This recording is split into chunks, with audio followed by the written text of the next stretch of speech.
السلام عليكم ورحمة الله وبركاته. ازيكم يا جماعة واهلا بيكم في حلقة جديدة من معلوماتك اليومية. النهاردة هنتكلم عن موضوع جامد جدا، عن حيوانات ملهاش مفترسات طبيعية، الكائنات اللي في قائمة السلسلة الغذائية ومحدش يقدر يهاجمها. في الفيديو ده هنتعرف على حيوانات من كل أنحاء العالم، من التماسيح العملاقة للدببة القطبية للنسور والنمور اللي بيسيطروا على السماء والغابات. فضلا وليس أمرا، ما تنساش تعمل لايك وسبسكرايب عشان يوصلك كل جديد.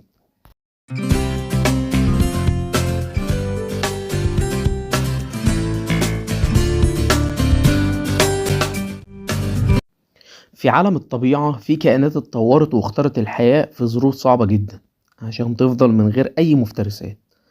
النهاردة هنتعرف على أسرارهم وقدراتهم الخارقة اللي بتخليهم أسياد الحياة في بيئتهم المختلفة.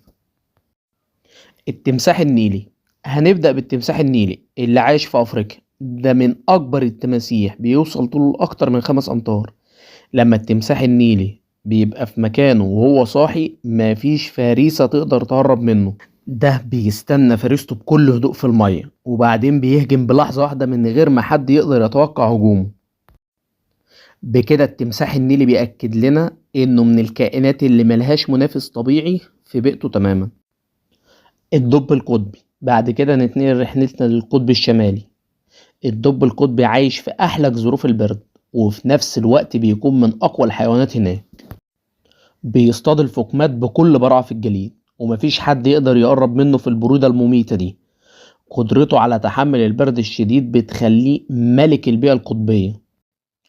الطبيعة هنا بتخلي الدب القطبي يتفوق على أي خصم، لأن العدو الوحيد ليه هو نفس البيئة القاسية اللي عايش فيها. ملوك السماء. النسور. نيجي للنسور، الكائنات اللي ملوك السماء. النسر الأصلع والنسر الذهبي بيدوروا السماء بقوة محدش يقدر ينافسهم، بفضل مخالبهم القوية وقدرتهم على الطيران على ارتفاعات عالية. النسور بتكون أسياد فوق ومفيش حيوان يقدر يجي في طريقهم. ده بيوريك إن السماء عالم في حد ذاته، والنسور بيختاروا تكون أسياد على طول.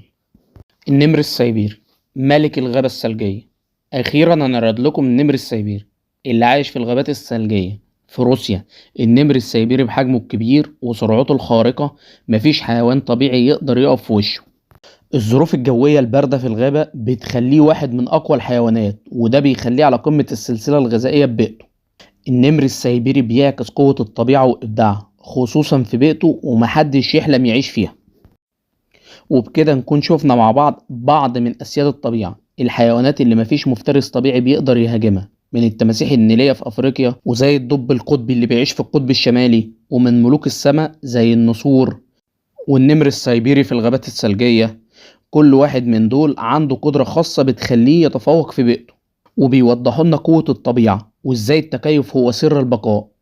وفي النهاية لو عجبكم الفيديو ما تنسوش تعملوا لايك وسبسكرايب ليوصلكم كل جديد من معلوماتك اليومية.